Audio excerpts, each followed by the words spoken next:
ఏదైతే లక్ష్యాన్ని నిర్దేశించుకున్నదో అంటే ఈ రాష్ట్ర ప్రభుత్వం, ఇందిరమ్మ ప్రభుత్వం, ప్రజాపాలన ప్రభుత్వం ప్రధానంగా రైతాంగానికి అట్లాగే ఇతర పేద వర్గాలకు సంబంధించినటువంటి ఈ రైతు భరోసా కానీ ఆత్మీయ భరోసా కానీ అట్లాగే కొత్త ఆహార భద్రత కార్డ్స్ కానీ ఇతర మీద సంబంధించి ఈ లక్ష్యం నీరు కారకుండా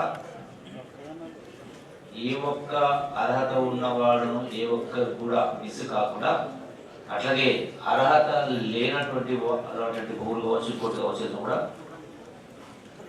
పూర్తిగా సంపూర్ణంగా అది పక్కాగా జరగాలి అన్నప్పుడు జిల్లాలో యంత్రాంగం అనేది గ్రామాల సంఖ్య ఎంత, అధికారుల సంఖ్య ఎంత ఉందో మీరు నిర్దేశించుకున్నటువంటి శాఖల ద్వారానే కాకుండా ఇతర అధికారిని కూడా ఒక్కొక్క గ్రామానికి ఒక్కొక్క డిపార్ట్మెంట్ అధికారిని ఈ 15 రోజుల నెల రోజుల నిలబెట్టిన నిర్దేశించుకొని మైన్యూట్గా ఎందుకంటే గ్రామ సభ జరిగినప్పుడు 100 మంది ఉన్నప్పుడు అక్కడ జరిగేటువంటి వాతావరణం ఉంటుందో నాకు కూడా తెలుసు కాబట్టి సో ఏదో తూతూ మంత్రంగా కాకుండా పక్కాగా జరిగే విధంగా అధికారుని అందరి యొక్క సర్వీసెస్ వినియోగించుకోండి. ఒక రెవెన్యూకి సంబంధించి పంచాయతీలకు సంబంధించి అదర్ డిపార్ట్మెంట్స్ కూడా make use of the services రాసినట్టుగా డ్రాఫ్ట్ చేసుకొని ఏ గ్రామానికి ఏ అధికారి వేస్తారు. ఎందుకంటే రేపు పొద్దున ఎక్కడ కూడా ఆ లక్ష్యమైన నీరు కాకుండా ఆయా అధికారులను బాధ్యత చేసే కార్యక్రమాలు ఒకటి మరోసారి దీంట్లో స్పెషల్ ఫోకస్ పెట్టాలి.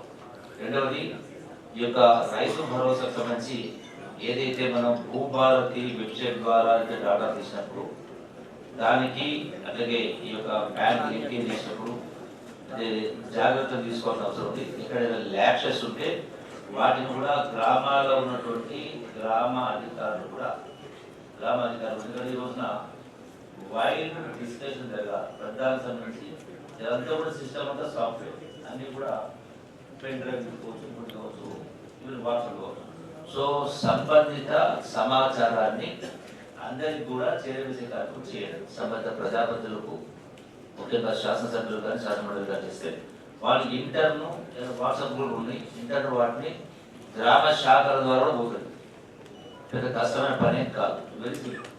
సో దాన్ని అంటే టెక్నాలజీ చేసుకొని ప్రతి ఒక్కరికి ఏ గ్రామంలో ఏ స్కీములో ఎవరెవరు రాలంటే దాని దగ్గర చర్చ విస్తృతం జరుగుతుంది.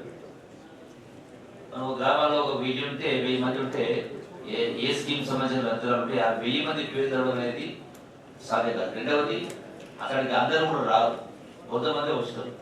సో కాబట్టి ఈ సమాచారాన్ని గ్రామాలకు ఈ యొక్క టెక్నాలజీ ద్వారా అందరికీ పంపించేటువంటి ఏర్పాటు చేయండి. వాట్సాప్ ద్వారా పంపించే ఏర్పాటు వాళ్ళకు ఎవరైతే వాళ్ళకు దాన్ని డౌన్లోడ్ చేసుకుంటారు. వెబ్సైట్ అడ్రస్ కూడా మీరు దాన్ని వైడ్గా ప్రజలు చేసే కార్యక్రమం చేయండి. అట్లాగే ప్రతి ఒక్క రైతుకు భరోసా అనే యొక్క ఉద్దేశం ఏంటంటే సరే కొంచెం చర్చలు జరిగినాయి, ఇన్ని ఎకరాల వాళ్ళకు అన్ని ఎకరాలు తీసుకుని మిగతా వాళ్ళు రావడం జరిగిందా అంటే రివ్యూమర్ ప్రజలు మాట్లాడుతూ రివ్యూమర్ డెఫినెట్గా అంటే రివ్యూమర్ చాలా ఉంటాయి. సో అది రివ్యూమర్ అందుకనే ఇలా అందరికీ కూడా గతంలో ఇచ్చిన ఏ ఒక్క స్కీమును కూడా ఎత్తివేసిన అందరూ కూడా వాటి అన్నింటినీ కంటిన్యూ చేస్తూ అయినా కూడా కొత్తగా ఈనాడు ఈ యొక్క ఇందిరమ్మ ఆత్మీయ భరోసా కావచ్చు, కొత్త రేషన్ కార్డ్స్ కావచ్చు, ఏర్పాటు చేస్తాం. సో దీనికి ప్రాపర్గా అన్ని జాగ్రత్తలు తీసుకున్న తర్వాత చేయాలి. అలాగే ఈ యొక్క ఇంతకుముందు 2018-19 నుంచి 2024 వరకు డిసెంబర్ వరకు ప్రభుత్వం 72,800 కోట్ల రూపాయలు ఇవ్వడం జరిగింది. ఇందులో ఏదైతే ప్రధానంగా నాకున్నటువంటి సమాచారం మేరకు రాష్ట్ర స్థాయిలో గడిచినటువంటి రైతు బంధులో సుమారుగా ఈ టోటల్గా అన్ని విడతలు కలిపి 24-25,000 కోట్ల రూపాయలు సుమారుగా అంటే గుట్టలకు గట్లకు భూసేకరణ చేసిన కెనాల్స్ కావచ్చు, ప్రాజెక్టులకు సంబంధించి కావచ్చు, ఫ్లాట్ అయిన వాటికి కావచ్చు, ఇన్లైన్ వాటి కావచ్చు. సో అటువంటి వాటికి కూడా ప్రభుత్వం వెళ్ళింది. ఇప్పుడు ఈ యొక్క రైతు భరోసా కార్యక్రమంలో అటువంటివి జరగడానికి వీలు లేకుండా ప్రతి గ్రామంలో ఉన్నటువంటి గ్రామ అధికార యంత్రాంగం, మండల అధికార యంత్రాంగాన్ని అంటే జిల్లా యంత్రం ప్రతి గ్రామంలో కూడా ఏదైతే మనకు గూగుల్ మ్యాపింగ్ ద్వారా సూపర్ ఇంపోర్ట్ చేసినప్పుడు గ్రామ విలేజ్ మ్యాప్ గూగుల్ లేఅవుట్ చేసినప్పుడు అది కనపడుతుంది. అసలు కల్టివబుల్ ల్యాండా లేదంటే నివాస ఇల్లు లేఅవుట్స్ ఇవ్వడం. సో దాన్ని కంపల్సరీగా ఆ గ్రామ సంబంధిత మీరు ఎవరైతే అధికారులను బాధ్యత వేస్తారో ఒక గ్రామానికి సంబంధించి ఒక అధికారి కూడా గ్రామ స్థాయిలో రెవెన్యూ అధికారి కావచ్చు, పంచాయతీ అధికారి వారిపైన సూపర్వైజర్ సంబంధించి మండల అధికారి కావచ్చు. సో అందుకనే deploy more number of people collective గా totally as group they are responsible. ఇటువంటివి జరిగితే will make all of them as responsible, not a single person. ఎందుకంటే ఒకరు తప్పు చేస్తే పై ఎవడో సూపర్వైజర్ లేకపోతే ఇది నాకేం కాదే కింది వాళ్ళు చేసిండ్రు అతనికే బాధ్యత కాదు. సో సూపర్వైజర్ ఆల్సో ఇది రెస్పాన్సిబుల్ 2 or 3 levels. అందుకని జాగ్రత్తగా చేయమని అధికారులకు నేను విజ్ఞప్తి చేస్తాను. ఎందుకంటే ఇది ప్రతి పైసా కూడా ప్రజల చెమట నుంచి కష్టం చేసినటువంటి ప్రజల ఆదాయం ద్వారా వచ్చినటువంటి ఇది అంటే ఇది అన్యాక్రాంతం కావద్దని. సో ఈ నాట్ ఏ స్మాల్ మనీ. అటువంటిది మళ్ళీ పునరావృతం రిపీట్ కావద్దని ఈ యొక్క మనం బ్యాకప్ చేస్తాం. బట్ రైతులకు ఎవరైనా భూమి వాళ్ళు కాదు ఇచ్చే ఏర్పాటు చేస్తాం. సో కాబట్టి దీన్ని ఎవరు కూడా దీన్ని తప్పు పట్టాల్సిన అవసరం లేదు. అట్లాగే ఇప్పుడు సాగు యోగ్యమైన భూమికి ఇంచుమించుగా అందరికి ఇచ్చే ఏర్పాటు చేస్తాం. సరే ఇది మిత్రులు మాట్లాడుతూ కొందరికి వ్యవసాయం చేయకపోయినా ఇస్తారా కింద దాని ఏంటంటే మనం లార్జ్ హార్టెడ్గా చూసినప్పుడు కొందరికి బావులు ఉంటాయి, కొందరు బోర్లు ఉంటాయి, కొందరికి ఎస్సీ ఉంటే వాడు బావులు బోర్లు లేని కారణంగా అంటే స్తోమత లేని వాళ్ళు కూడా చేయకపోవచ్చు. డిఫరెంట్ స్కీమ్స్ ఉంటుంది. ప్రభుత్వ పాలసీ వ్యవసాయ యోగ్యమైన భూమికి ఇచ్చిన ఏర్పాటు చేస్తున్నాం. వ్యవసాయ యోగ్యం కానటువంటి దానికి ఇవ్వడం లేదు. అంటే 10 సంవత్సరాల పైన ఇటువంటి దానికి 25,000 కోట్ల రూపాయలు అన్యాయం లేనప్పుడు సంవత్సరానికి 2,000 కోట్ల రూపాయలు. సో అది సేవ్ అవుతాం. సో టోటల్ అదే దాన్ని రిపీట్ చేయకుండా ఆ మాత్రమే ప్రజాధనాన్ని సేవ్ చేసిన ప్రయత్నం చేస్తాం. అట్లాగే ఎంతో ఒక స్కీమ్ ఇంకో స్కీమ్ కంపేర్ చేసినప్పుడు కొన్ని చోట్ల మిస్ అయ్యే అవకాశం ఉంది. సో కాంపెన్సేట్ కూడా అవుతుంది. అట్లాగే ఈ ప్రభుత్వంలో అంటే ఎవరు కూడా సొంత డబ్బులు అనేది ఇవన్నీ కూడా ప్రభుత్వం వచ్చినటువంటి ట్యాక్స్ ద్వారా వచ్చిన ఆదాయం కాబట్టి సో ఇందులో టోటల్ గా ఎక్కడ కూడా ప్రభుత్వ లక్ష్యం అనేది నీరు గారకుండా చేసే కార్యక్రమం జరగాలి. రెండవది సరే మిగతా కొన్ని అంశాలకు సంబంధించి నేను చివరితో మాట్లాడే కాల్ చేస్తాను. ఆత్మీయ భరోసాకు సంబంధించి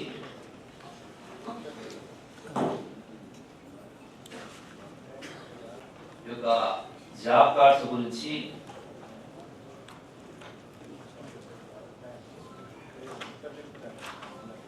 సో కొందరికి జాబ్ కార్డ్స్ అంటే 20 రోజులు జాబ్ కార్డ్ ద్వారా పనిచేసిన వాళ్ళకి అనేది ఒక అంశం జరిగింది. అంటే జాబ్ కార్డులో నలుగురు ఉంటే 5 రోజులు ఒక్కొక్కరు 5 రోజులు వెళ్ళినా 20 రోజులు అవుతుంది. ఒకరు 20 రోజులు వెళ్ళినా 20 days పనిచేసినా వస్తుంది.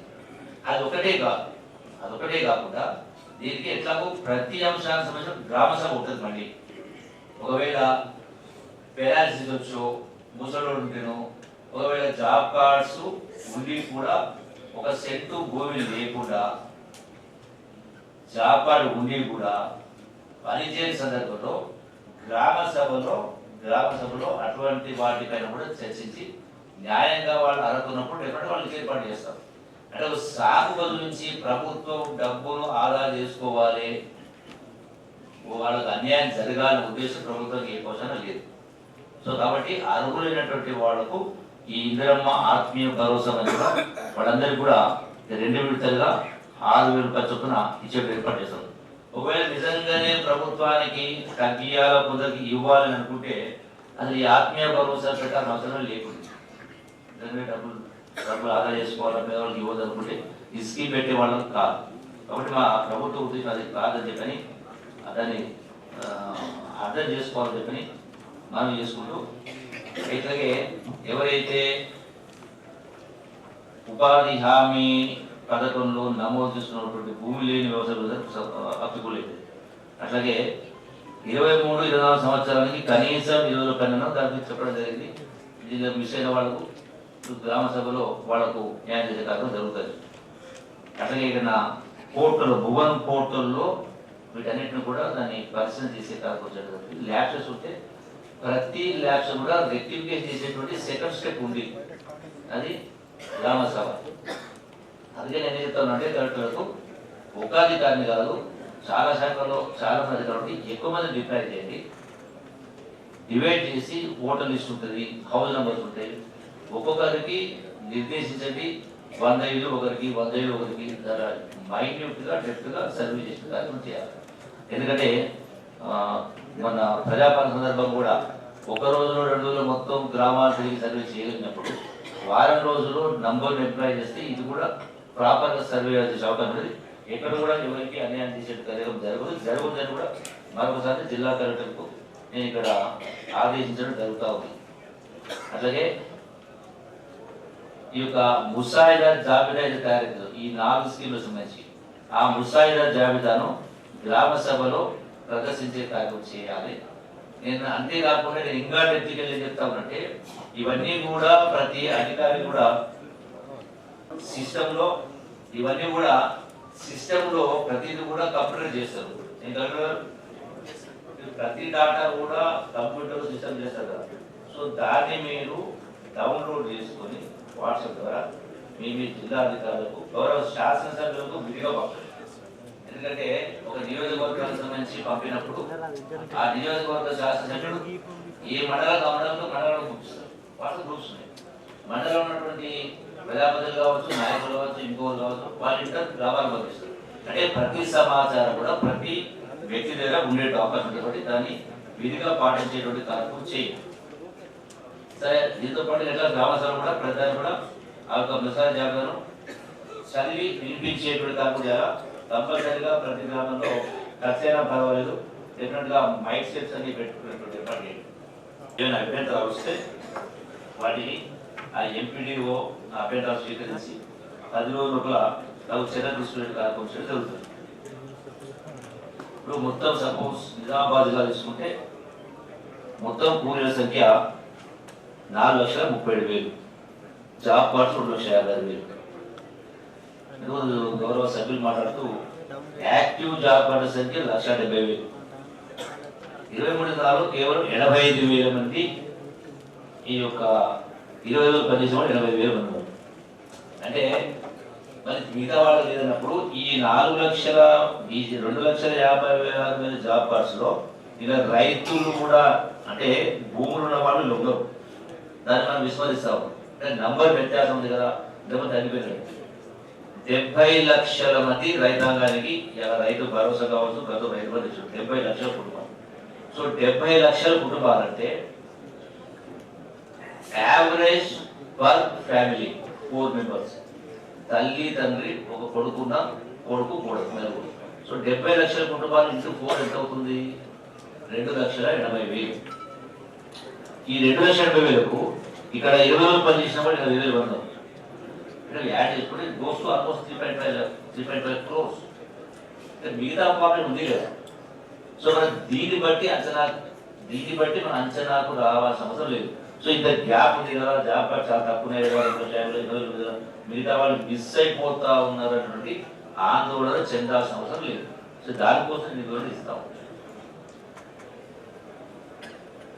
అట్లాగే లేకుండా ఉన్నటువంటి కూలీల సంఖ్య కూడా 33,000 ఉంది. ఈ ఆధార్ అంటే ఈ వీటిని కూడా ఈ గ్రామ సభలో ఇంకా ఏమైనా మిస్ అయిపోతే కూడా గ్రామ సభల్లో వాటిని ఇంక్లూడ్ చేసే కార్యక్రమం చేస్తారు. కాబట్టి ఈ పథకానికి సంబంధించి కూడా ఈ యొక్క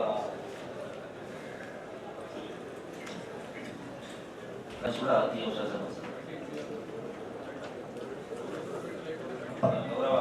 దానికి అట్లాగే గర్వకుంటా కవిత గారు మాట్లాడడానికి చివరిగా నేను వాటికి కొన్ని అంశాలకు సంబంధించి చివరిగా ఏర్పాటు చేస్తాను. అట్లాగే ఈ యొక్క రేషన్ కార్డ్స్ సంబంధించి కూడా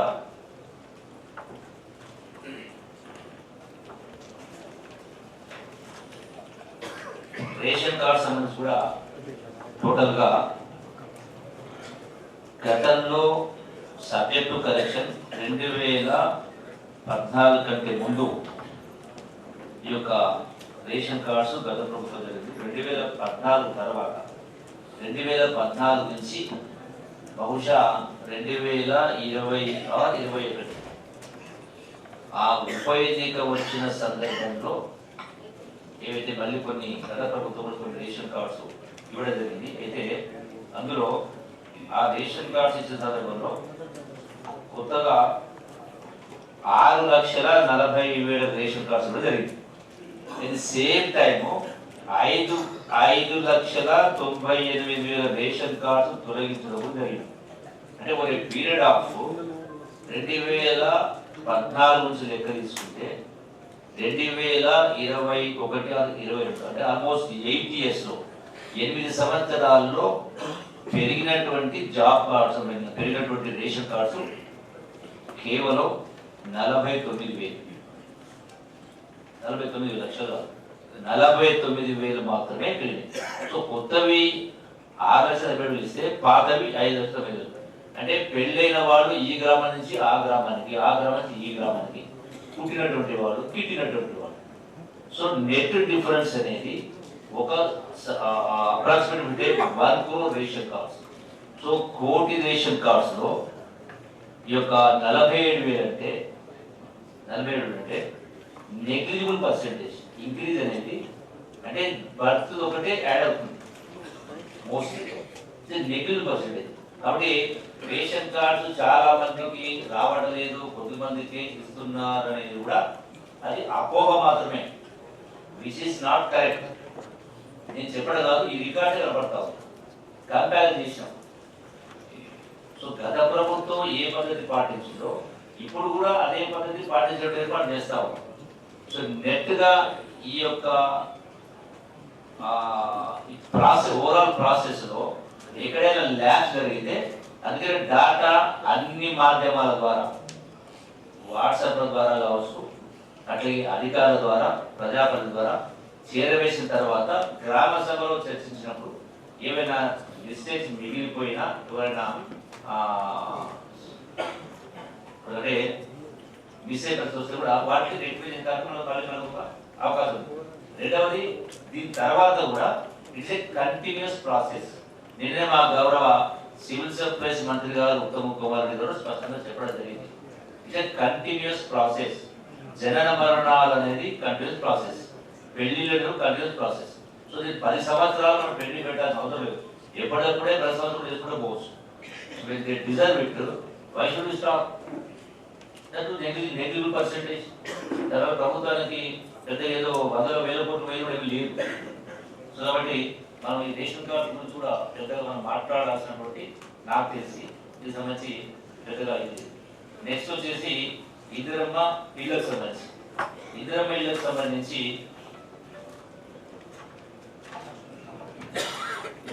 కూడా సరే 3,000 అంటే మొత్తం రాష్ట్రంలో 4,50,000 ఇల్లు గౌరవ ముఖ్యమంత్రి రేవంత్ రెడ్డి గారి నాయకత్వాన ఎన్నికల సందర్భంలో చెప్పిన ప్రకారం ఇందిరమ్మ ఇల్లు 5 లక్షల రూపాయలతో ఇల్లు ఇచ్చే ఏర్పాటు చేసిన దాని అదనంగా 4,50,000 ఇల్లు అంటే at the rate of 5 lakhs సుమారుగా 21,000 కోట్ల రూపాయలు. 21,000 కోట్ల రూపాయలు సంవత్సర పరిపాలన కాలంలో తక్కువ అమౌంట్ కాదు. అది కూడా ఉన్నటువంటి ఆర్థిక పరిస్థితుల్లో ఈ అంశాన్ని కూడా గౌరవ సభ్యులు దీన్ని దృష్టిలో ఉంచుకోవాల్సిన అవసరం ఉంది. అట్లాగే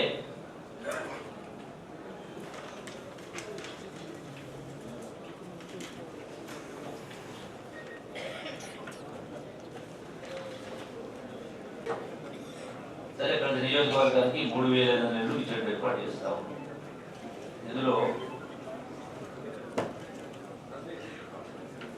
సరే దరఖాస్తులు 80 లక్షలు వచ్చారు అంటే ఇప్పుడు దీనిలో రకరకాల దరఖాస్తులు నాకు తెలుసు ఏమంటారు రాజకీయాలు కాబట్టి ఇప్పుడు ఒక ఇల్లున్నా సరే పెళ్ళ ఇంకో ఇల్లు కావాలా ఇందులో 2 కేటగిరీస్ ఉన్నాయి.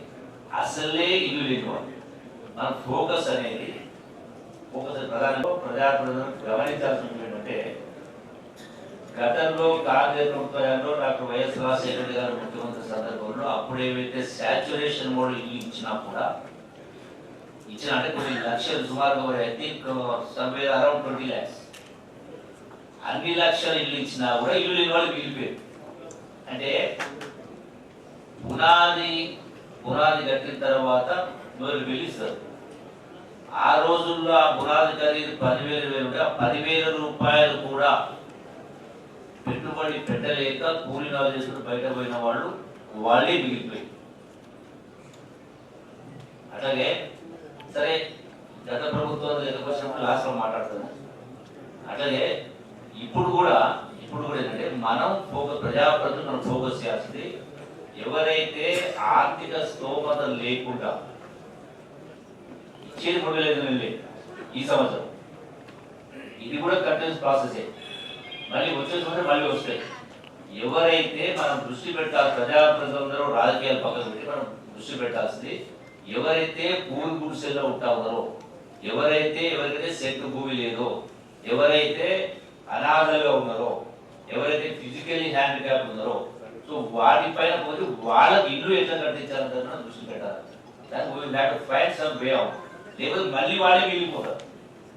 సో దానిపై రెండవది ఈ హౌసింగ్ ప్లాట్స్ ఉన్నాయి చాలా గ్రామాలలో కూడా అవి నిరుపయోగంగా ఉన్న కూడా చాలా గ్రామాలు చాలా ఉన్నాయి. సో ఎవరైతే కంప్లీట్ గా స్థలం లేని వాళ్ళు అత్యంత పూరెస్ట్ ఆఫ్ ది ఉన్నారో వాళ్ళను సెలెక్ట్ చేసి కలెక్టర్స్ కూడా ఆల్రెడీ ఆ ప్లాటింగ్ ఇచ్చేటువంటి రైట్స్ ఉన్నాయి. సో అటువంటి వాళ్ళు సెలెక్ట్ చేసి వాళ్ళకు ఇల్లు కట్టించే దానిపైన ఫోకస్ పెట్టాలి.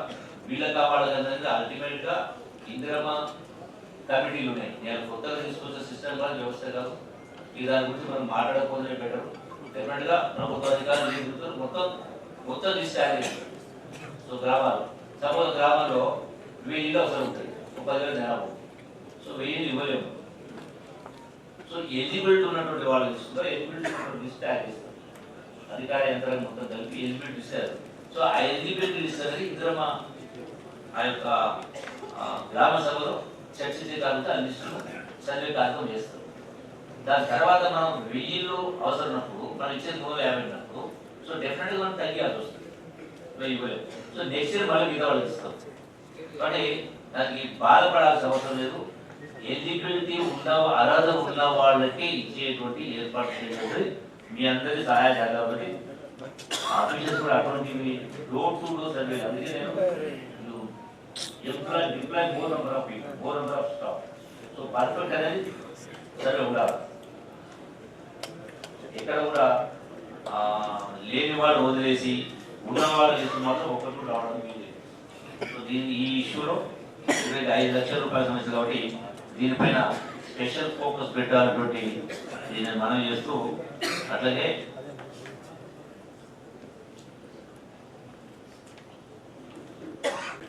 Basement level 1 lakh walls level 125 process. అట్లాగే ఈ ఇంటికి సంబంధించిన ఇసుకకు సంబంధించి కూడా ప్రభుత్వం వీళ్ళు ఫెసిలిటేట్ చేస్తూ శాండ్ సంబంధించి ట్యాక్స్ అనేది లేకుండా వాళ్ళకు విరిగా సప్లై చేయడానికి దాన్ని కూడా అవసరమైతే సంబంధించి మనతో మాట్లాడి ఏ విధంగా ఇబ్బందులు లేకుండా రకరకాల ఇబ్బందులు ఉంటాయి మనం చూస్తాము. ఏదో ప్రభుత్వం రెవెన్యూ వాళ్ళు పోలీసు సో ఇబ్బందులు లేకుండా ఇళ్ళకి సంబంధించి స్పెషల్గా ఏం చేయాలో ఎట్లా చేయాలో వాళ్ళకి ఇబ్బంది లేకుండా ఇసుకు సంబంధించి ఇబ్బంది లేకుండా మనవి చేస్తూ అట్లాగే కొన్ని అంశాలకు సంబంధించి ప్రశాంత్ రెడ్డి గారు మాట్లాడుతూ 15,000 రూపాయలు ఇస్తామని చెప్పినట్టు 12,000 రూపాయలు ఇస్తామని ఒక అంశం. అట్లాగే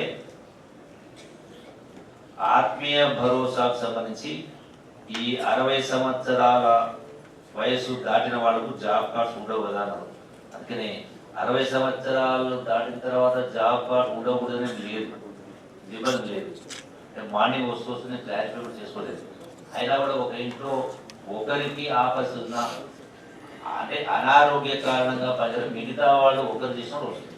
even otherwise also job card ఉండి ఒక సెంటు భూమి కూడా పనిచేస్తే వాళ్ళను గ్రామ సభలో వాళ్ళను సెలెక్ట్ చేసి పరిస్థితి జరుగుతుంది. అయితే ఇక్కడ మనం గమనించాల్సిన విషయం, గౌరవ శాసన మండలి సభ్యురాలు కవిత గారు కానీ ప్రశాంత్ గారు వెళ్ళిపోయారు. ఇక్కడ ఈ ప్రభుత్వ ఉద్దేశాన్ని మనం అర్థం చేసుకోవాలి. ఎందుకంటే ఈ స్కీమ్స్ పెట్టినప్పుడు ఇవన్నీ ఇవ్వాలి. రైతు భరోసా ఇవి ఇక్కడ ఉన్నాయి. ఈ రైతు భరోసా, ఇందిరమ్మ, ఆత్మీయ భరోసా, రేషన్ కార్డ్స్, ఇన్లే కాకుండా ఇంకా చాలా స్కీమ్స్ అనేది ఇటువంటి ఏర్పాటు చేస్తా ఉన్నాం. అంటే ఎటువంటి ఖర్చు చేస్తా ఉన్నాం, ఎటువంటి ఖర్చు చేస్తా ఉన్నాం అంటే ఆర్థిక సంక్షోభం ఉన్నా కూడా ప్రభుత్వ వ్యవహారం అంటే కుటుంబ వ్యవహారం మాదిరి కొత్త సంసారం ఈ ప్రభుత్వానికి ప్రజలు అప్పచెప్పారు. పరిస్థితి ఏముండేది? ఇప్పుడే కానీ అశ్వత్థామ అతహతని గట్టిగా మాట్లాడి కుంజరా చిన్న మాట్లాడితే అసలు ఆ రిలివెన్స్ అనేది మార్పు, సబ్జెక్టే మారిపోతుంది. ఇక్కడ మీరు మాట్లాడే వాటిని స్పందించడం చెప్పాల్సి వస్తుంది. ఏ పరిస్థితిలో ఈ ప్రభుత్వానికి అధికారం అప్పచెప్పారు గమనిస్తే, బంగారు పల్లెల్లో అధికారాన్ని అప్పచెప్పడం మాట్లాడడం జరిగింది. తీరా చూస్తే ఈ రోజున దయనీయం అంటే దుర్భరమైనటువంటి దయనీయమైన పరిస్థితి. నెలకు 6,500 కోట్ల రూపాయలు వడ్డీ కట్టాల్సి వస్తా ఉంది. గతంలో సంవత్సరానికి 6,000 కోట్ల రూపాయలు వడ్డీ ఉండేది. అయినా కూడా ఈ రోజున 15,000 రూపాయలు ఇస్తామని చెప్పి అది 12,000 ఇస్తాము. సో గత 10 సంవత్సరాల కంటే ఈ రోజున 2,000 పెంచి ఇచ్చేప్పుడు ఏర్పాటు చేస్తాము, శాంక్షన్ ఇస్తాము. ఈ సందర్భంగా నేను గౌరవ ఎమ్మెల్సీ గారితో నేను మాట్లాడతాను. ఇక్కడ సమాధానం చెప్పాలి. గత ప్రభుత్వంలో నేను అందరికీ కూడా ఆనాడు కూడా డబుల్ బెడ్రూమ్ హౌసెస్ గురించి గత ముఖ్యమంత్రి గారు మాట్లాడారు. ఆ డబుల్ బెడ్రూమ్ ఇస్తే నా నియోజకవర్గంలో కూడా ఆనాడు సుమారుగా 1,400 ఇళ్ళు మంజూరీ జరిగింది. నేను 7 పర్యాయాలు టెండర్లు ఇచ్చాను. 7 పర్యాయాలు టెండర్లు ఇస్తే కూడా ఒక్కరు కూడా రాదు. ఎందుకంటే నాకు ఒక్కొక్క ఇంటికి 5,04,000 రూపాయలు మీరు మంజూరు ఇచ్చి మమ్మల్ని 550 చదరపు అడుగులు కట్టమంటే ఒక్కొక్క ఇంటి పైన 70-80 వేల రూపాయలు నష్టం వస్తుంది.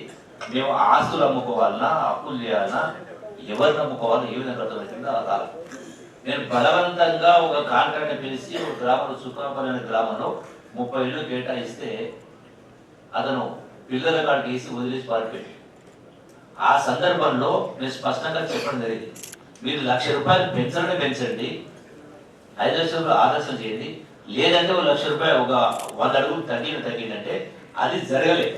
అంటే 10 సంవత్సరాల పాటు అది జరగలేదు. కేవలం రాష్ట్రంలో పరిమితమైన 5-10 నియోజకవర్గాలు మాత్రమే కొన్ని ఇళ్ళు జరిగినాయి. అది ఎందుకైనా ఎట్లయినా జోలి నేను పోవడలేదు. అది ఇక్కడ ప్రస్తావించడం కరెక్ట్ కూడా బాగుండదు, కొందరు బాధపడ్డారు కూడా. అంటే 10 సంవత్సరాలు ఇల్లు అనేది రాలేదు ఎక్కడ కూడా, ఏ గ్రామంలో. ఈ రోజున అది కాంట్రాక్ట్ కట్టించే వ్యవస్థ. ఈరోజు కాంట్రాక్ట్ కాదు, ఎవరి ఇల్లు వాళ్ళే కట్టుకోవాలని కింద ఇబ్బంది పెట్టింది. అందుకని 5 లక్షల రూపాయలు ఎంత కట్టాడు, డీజెస్ 2-3 డీజెస్ ఇస్తాము. 5 లక్షల రూపాయలు మీకు ఎంత లేదు అంతే కట్టి అప్పు చేయాల్సిన అవసరం లేదు అని కింద ఇచ్చేయబడదు. దీన్ని అభినందించాలి. 10 సంవత్సరాలు ఏమీ లేకపోయినా ఈనాడు ఇస్తా ఉన్నప్పుడు అభినందించాలి. సేమ్ టైం 15,000 రూపాయలు కూడా మొదటి సంవత్సరం, ఈ పరిపాలన మొదటి సంవత్సరం లేదు, కేవలం 1 సంవత్సరం కంప్లీట్ అయింది. 1 సంవత్సరం కంప్లీట్ అయ్యే లోపలనే ఇలా రైతు భరోసా ఇస్తూ, అట్లాగే ఈనాడు ఈ యొక్క ఆత్మీయ భరోసాలు ఇస్తూ, కొత్త రేషన్ కార్డ్స్ ఇస్తూ ఇల్లు ఇస్తా ఉన్నప్పుడు మిగిలింది కూడా 15,000 మొదటి సంవత్సరం. ఇంతకుముందు ప్రశాంత్ గారు మాట్లాడుతూ రుణమాఫీ గురించి మాట్లాడడం జరిగింది. రుణమాఫీ అనేది గతంలో ఇది చేసిన చాలా మందికి రాలేదు. ఈ ప్రభుత్వం స్పష్టంగా చెప్పింది ఏంటి, 2 లక్షల రూపాయల లోపల ఉన్నటువంటి వాళ్లకు రుణమాఫీ చేస్తామని స్పష్టంగా కరాఖండిగా చెప్పడం జరిగింది మా ముఖ్యమంత్రి. 2 లక్షల రూపాయలు ఉన్నటువంటి లోపు ఉన్న వాళ్లకు 21,000 కోట్ల రూపాయలు చెల్లించడం జరిగింది. ఇందులో కొందరికి రాలా. అట్లా అది కూడా ఏంటంటే స్పెషల్లీ కోఆపరేటివ్ బ్యాంక్స్ లో కొన్ని ప్రీ ఆడిట్ చేయని కారణంగా కొందరికి మిగిలిపోయేవి. అవి రెక్టిఫై కూడా చేయడం జరిగింది. షార్ట్లీ వాటిని కూడా ఎక్కడెక్కడైతే ఆడిట్ కంప్లీట్ చేసినట్టుంటాయో వాటిని పేమెంట్ చేసిన ఏర్పాటు చేస్తాము.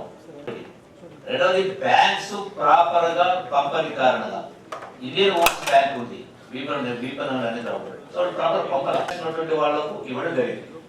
2 లక్షల కంటే పైన ఉన్న వాళ్ళకు ఇస్తామని చెప్పుకుంటే ప్రభుత్వం పొరపాటు జరిగేది.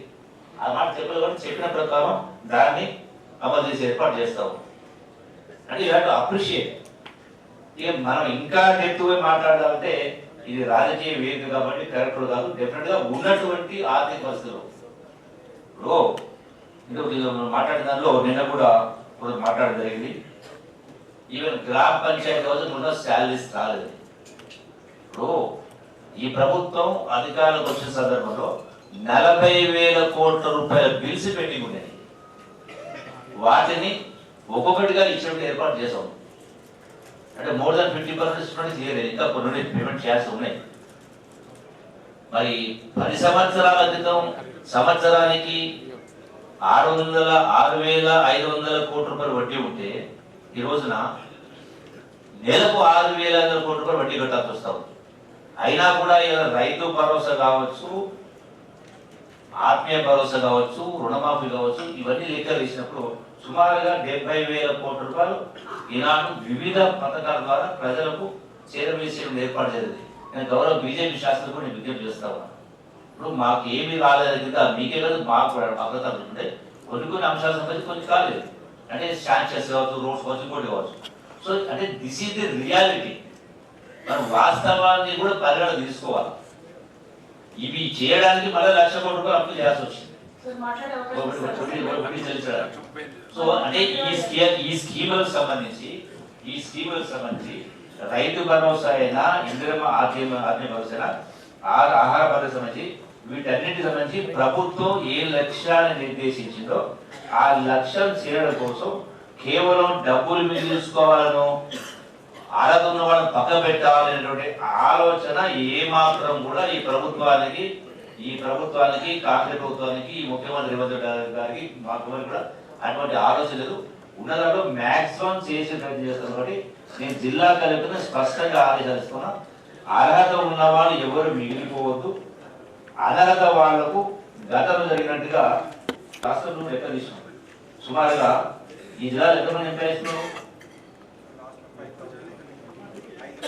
నిజామాబాద్ లో 5,000 మంది ఎంప్లాయీస్. నిజామాబాద్ జిల్లాలో ఉన్న గ్రామాలు ఎన్ని ఉన్నాయి? 530. అంటే 5,000 ఎంప్లాయీస్ ఉన్నారు, 530 గ్రామ పంచాయతీలు ఉన్నాయి. సో యావరేజ్ ఎంతకు వస్తుంది అంటే పర్ జీబీ 10 మెంబర్స్ వస్తారు. 4 ఇయర్స్ అనగా టీచర్ తీసుకున్నా. సో 3,000 మంది ఉంటారు. సో 3,000 మంది తీసుకున్నా, 2,000 మంది తీసుకున్నా. సో గ్రామాలు 40 వస్తారు. సో ఎక్కువ మంది ఎంప్లాయీస్ ఎక్కడ కూడా ఇప్పుడు గౌరవ సభ్యులు కవిత గారు మాట్లాడినా, ప్రసాద్ గారు మాట్లాడినా, గౌరవ బీజేపీ గారు మాట్లాడినా అటువంటి వాటికి అవకాశం లేకుండా, ల్యాబ్స్లో కూడా ఎవరికి ఇబ్బంది కాకుండా వాటిని పూర్తిగా స్పష్టంగా ప్రభుత్వ లక్ష్యాన్ని అమలు చేసే దానిలో మీరు ల్యాబ్స్ రాకుండా చూసుకునే కాదండి. ఇంత జరిగింది, ఇంత ఇచ్చిన తర్వాత ఇంకా జరిగినంటే అప్పుడు వాళ్ళే బదులు చేయాల్సి వస్తుంది. సో అటువంటి అవకాశం లేదని ఈ మీటింగ్ లో పాల్గొంటున్న అధికారులందరూ కూడా నేను సవినయంగా విజ్ఞప్తి చేస్తూ, గౌరవ శాసనసభ్యులు కూడా ఇది ప్రారంభం మాత్రమే, సంవత్సరం కాలం పూర్తయింది. మీరు చెప్పినటువంటి ఇతర అంశాల పట్ల కూడా భవిష్యత్తులో ఇంకా చేసేది చాలా ఉంది. మీరందరూ సహకరించాలని కోరుకుంటూ ఇంతటితో ఈ సమావేశాన్ని ముగిసే కార్యక్రమం చేస్తాము. మీ అందరికీ సభ్యులు చేస్తూ